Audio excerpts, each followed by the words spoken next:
अस्सलाम वालेकुम। मैं हूं डॉक्टर तहरीन जावेद और आज हम बात करने जा रहे हैं डिलीवरी के फौरन बाद आपको क्या क्या खाना चाहिए, कौन सी ऐसी डाइट है जिससे दूध ज़्यादा आएगा, आप बच्चे को अच्छे तरीके से फीड करवा सकेंगी। ये हमल के बाद बहुत सारी कॉमन ये क्वेश्चंस होते हैं जो ख़वातीन पूछ रही होती हैं और इसमें ज़्यादा बुरा रोल, ज़्यादा इसमें जो नेगेटिविटी है वो मिथ्स की है। जो हमारे यहाँ टांकों में रेशा पड़ जाएगा, अगर आप दूध पियेंगे, पानी पीने से पेट फूल जाएगा, इस किस्म की चीज़ें हैं और ये चीज़ें साइंटिफिकली कैसे गलत हैं उसके बारे में आज तफसील से बात करेंगे। तो आपने एंड तक इस वीडियो को ज़रूर देखना है और अगर आप इसके हवाले से अपना कोई पर्सनल क्वेश्चन करना चाहते हैं तो वो आपने ज़रूर लिखना है। सबसे पहली बात कि हमल के बाद आपको दूध और पानी, इसके बारे में पहले बात करते हैं क्योंकि ये मुझसे बहुत ज़्यादा कॉमनली हर दूसरा मरीज डिलीवरी के बाद यही प्रॉब्लम लेकर आ रहा होता है कि जी मुझे घर की ख़वातीन, मोहल्ले की ख़वातीन, आसपास की जो लोग बच्चे को देखने आ रहे हैं वो कहते हैं कि तुमने पानी नहीं पीना क्योंकि अगर पानी तुमने पी लिया तो पेट में हवा भर जाएगी और पेट फूल जाएगा। अच्छा, इंटरेस्टिंगली बात, जो ये ख़वातीन ये मशवरे दे रही होती हैं उनमें से हर दूसरी तीसरी नहीं बल्कि हर पहली खातून का पेट फूला होता है और वो खुद इतनी ज़्यादा ओबीस और मोटी ख़वातीन, वो डिलीवरी जिस खातून की पहली डिलीवरी है, जाहिर है उसको कोई आइडिया नहीं होता, उसको बता रही होती हैं कि तुमने यार पानी नहीं पीना क्योंकि अगर तुमने पानी पी लिया ना तो तुम्हारे पेट में वो हवा भर जानी है। ये जो हवा पानी पीते हुए पेट में जानी है वो खाना खाते हुए क्यों नहीं जानी, इसकी कोई साइंटिफिक लॉजिक नहीं उनके पास होता। दूसरी बात यह है कि अच्छा, अब जब पानी नहीं पिया जाता उससे क्या होता है कि आपका दूध भी कम बनेगा, आप बच्चे को फीड भी प्रॉपरली नहीं करवा सकेंगे, दूसरा आपको कब्ज, कॉन्स्टिपेशन हो जाएगी और जब कॉन्स्टिपेशन आपका बड़ा ऑपरेशन हुआ है, सिजेरियन हुआ है या आपका एपिजियोटमी के साथ, छोटे ऑपरेशन के साथ डिलीवरी हुई है तो कब्ज, कॉन्स्टिपेशन आपके लिए एक अजाब बन जाएगी क्योंकि ना आप बैठ सकेंगी, ना आप चल सकेंगी, आपके बाजू का टांके रीओपन भी करना पड़ता है और ऑपरेशन को अगर सिजेरियन हुआ है तो बच्चे को फीड करवाना आपके लिए, डेली रूटीन के काम करना आपके लिए तकलीफ दे हो जाएगा। तो ये बेवकूफ़ी आपने बिल्कुल नहीं करनी। दूसरी चीज़ ये है कि जी दूध पीने से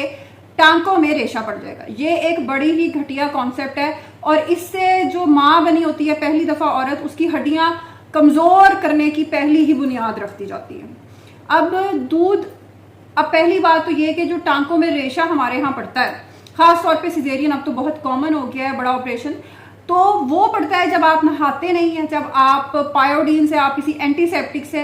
प्रॉपरली अपने ज़ख्म को क्लीन नहीं करते, आप जब शॉवर नहीं करते, आपके मेडिसिन आप प्रॉपर नहीं ले रहे एंटीबायोटिक, या आप ज़ख्म की सफाई का ख्याल नहीं रख रहे, हाँ फिर टांकों में रेशा ज़रूर पड़ेगा। लेकिन अगर आप नहा भी रहे हैं, आपने बाकी अपनी हाइजीन अच्छी मेंटेन की हुई है, तो आप चाहे कितने लीटर दूध पिए वो आपको कोई नुकसान नहीं देंगे, बल्कि उससे बच्चे को दूध पिलाने में आपको आसानी होगी, आपकी डाइट अच्छी होगी, आपके जिस्म में फ्लूइड्स, पानी और दूध ज़्यादा जाएंगे तो बच्चे को दूध भी ज़्यादा अच्छा मिलेगा और दूसरा आपको कॉन्स्टिपेशन नहीं होगी। हाँ, जो पहले 2-3 दिन है, ख़ासतौर पर सिजेरियन वाली जो ख़वातीन है जिनका बड़ा ऑपरेशन हुआ है, उनमें यह है कि पहले 2-3 दिन में मैं कहती हूँ कि आप बेशक ना ज़्यादा दूध लें क्योंकि दूध के अंदर चिकनाई होती है और डेयरी को डाइजेस्ट करने के लिए भी 4 से 5 घंटे रिक्वायर्ड होते हैं। आप चलें फिरें तो फिर ही आपको प्रॉपरली डाइजेस्ट हो सकता है, तो वो चीज़ हाँ ज़रूर आप कर लें कि पहले 1-2 दिन बेशक आप अवॉइड कर लें, उसके बाद लेकिन आप ज़रूर लें।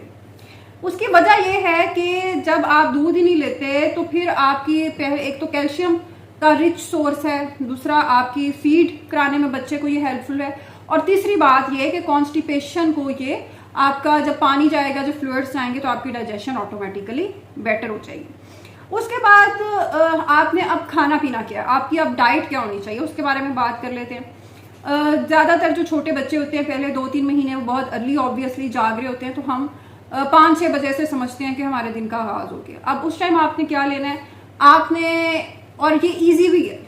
जो मैं ये डाइट आपको बता रही हूँ वो जाहिर है ख़वातीन के लिए सुबह उठकर नाश्ता बनाना छोटे बच्चे के साथ कि बच्चा उठ जाएगा, बहुत सारी चीज़ें मुश्किल होती हैं। तो आपने सबसे पहले सुबह उठ के 1 कप दूध ले लेना और उसके साथ आपने 2 खजूरें ले ली।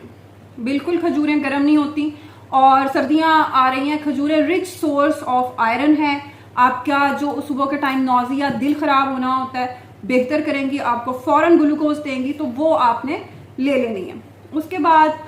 हम नाश्ते का समझ लेते हैं कि जी 8 बजे आपने नाश्ता करना है। नाश्ते में अगर आपको प्रेगनेंसी के दौरान कोई हाई ब्लड प्रेशर, एक्लेम्पसिया, कोई इस किस्म का प्री एक्लेम्पसिया इस किस्म की चीज़ नहीं रही, तो आपने नाश्ते में 2 अंडे ज़रूर लेने हैं। आप बॉयल करके ले सकते हैं, फ्राई अगर आपको पसंद है आप वो ले सकते हैं। बॉयल में ये है कि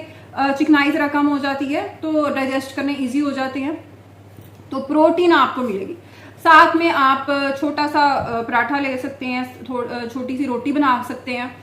और अगर बनाने का आपका जाहिर है शुरू के दिनों में मुश्किल है तो ब्रेड भी ले सकते हैं, लेकिन बेटर यह है कि फाइबर आपका अच्छा जाए, गंदुम वाला अनाज जाए, तो वो आप बेहतर है कि रोटी ले लें या पराठा ले लें। उसके बाद आप ऑब्वियसली ये आपकी जो आपने अभी तक चीज़ें ली हैं इन सब में बहुत अच्छी न्यूट्रिशन है। उसके बाद आपने अब दोपहर में आपने क्या लेना है, दोपहर में आप कोई सा भी अच्छा, गोश्त के हवाले से भी पूछा जाता है कि गोश्त में ना 2 एक्सट्रीम्स हैं। या तो ऐसे हो रहा होता है कि औरत को सुबह दोपहर शाम रात गोश्त ही गोश्त खिलाया जा रहा होता है, या फिर ऐसे होता है कि गोश्त मिल ही नहीं रहा होता कि जी अगर तुमने बच्चों में पहले 1 से 2 हफ्ते में पीला यरकान, एक थोड़ी सी बच्चों में नेचुरली ये जॉन्डस होता है, हर बच्चे में नहीं, थोड़ी सी पिलाहट हो सकती है। अगर 1 से 2 हफ्ते में वो रिजॉल्व खुद ही हो जाए तो ठीक है, अदरवाइज आप टेस्ट करवाएं और वो सारा वो बहर एक अलग टॉपिक। तो गोश्त कई दफ़ा ख़वातीन को मना किया जा रहा होता है कि अगर तुमने कोई गर्म चीज़ खा ली तो उससे जी यरकान हो जाएगा और बच्चा बीमार हो जाएगा और ये हो जाएगा। तो ऐसी कोई बात नहीं होती, आप गोश्त ज़रूर लें, लेकिन हाँ सुबह दोपहर शाम रात ऐसे आपने नहीं लेना। आपने उसको प्रॉपरली मैनेज करके आप दोपहर के खाने में, अब आपके दोपहर के खाने का टाइम है, आप साथ में गोश्त ले सकते हैं, उसके साथ आप रोटी ले सकते हैं, आप चावल भी, बिल्कुल चावल भी आप ले सकते हैं, आप बॉयल्ड राइस साथ में उबाल के चावल ले सकते हैं, कोई ऐसा मसला नहीं है।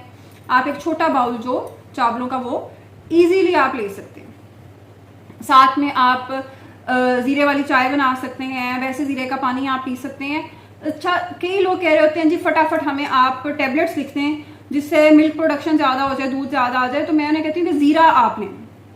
आप डाइट में प्रॉपर जो ज़ीरा है वो ज़्यादा से ज़्यादा इस्तेमाल करें, उससे भी आपका फीड आपकी बढ़ती है और बच्चा वो अच्छा ही उसको न्यूट्रिशन मिलती है। तो ये चीज़ आप ज़रूर करें। फिर एक और चीज़ है कि अगर आपने रात के खाने में रोटी या सालन आप लेते हैं, कई लोगों की रूटीन होती है कि रात को वो प्रॉपर ना खाएं तो उन्हें नींद नहीं आती, तो फिर आपने दोपहर में सैलड ले लेना। सैलड में आप सब्ज़ पत्तों वाली जो सब्जियां वो ज़्यादा से ज़्यादा ऐड करें। खीरा आपने, कब्ज़ नहीं होगी इंशाल्लाह उससे आपको। साथ में आप कोई अपनी मर्जी से जिस तरह आप चीज़, थोड़ा पनीर ऐड कर सकते हैं, या फिर चिकन बॉयल करके वो आप साथ में ऐड कर सकते हैं। इसके अलावा अगर आपका टेस्ट है, अगर आपको अच्छा लगता है, साथ में आप दही ऐड कर सकते हैं, तो वो आपकी पर्सनल चॉइस है। इससे आपको फाइबर आपके जिस्म में जाएगा और रात तक सोते सोते वो इजीली डाइजेस्ट भी हो जाएगा और आपको कॉन्स्टिपेशन के मसाइल नहीं होंगे। फिर रात में अगर आपने दोपहर में सैलड लिया, फिर रात को आप रोटी या सालन ले लें, और सोते हुए आपने 1 कप, चूंकि भी आपने सोना है लेकिन बच्चे को सारी रात उसे दूध की ज़रूरत रहनी है, तो रात को आपने 1 कप दूध का दोबारा से ज़रूर लेना है। अगर बीच में आप चाय पीना चाहते हैं वो ठीक है, लेकिन दूध आपने ज़रूर लेना है रात को, तो ताकि रात को बच्चे को प्रॉपरली आप फीड करवा सकें। तो ये छोटी छोटी चीज़ें हैं जो अक्सर लोग पूछते हैं। इसके अलावा एक और कॉमनली क्वेश्चन किया जाता है कि क्या हम दाल या सब्जी खा सकते हैं? बिल्कुल खा सकते हैं। और दालों में आप क्या ज़्यादा जो काले चने और लोबिया, ये आपके लिए इसका फाइबर बहुत हेल्पफुल है, तो ये आप ज़्यादा से ज़्यादा मिकदार में लें। और दूध, पानी और इस तरह की किसी चीज़ पे बिलीव ना करें, क्योंकि एक दफ़ा आपका अपना एक्सपीरियंस जब होगा, आप प्रॉपर डाइट लेके देखेंगी अपना पोस्टमार्टम, फिर ही आपको क्लियर होगा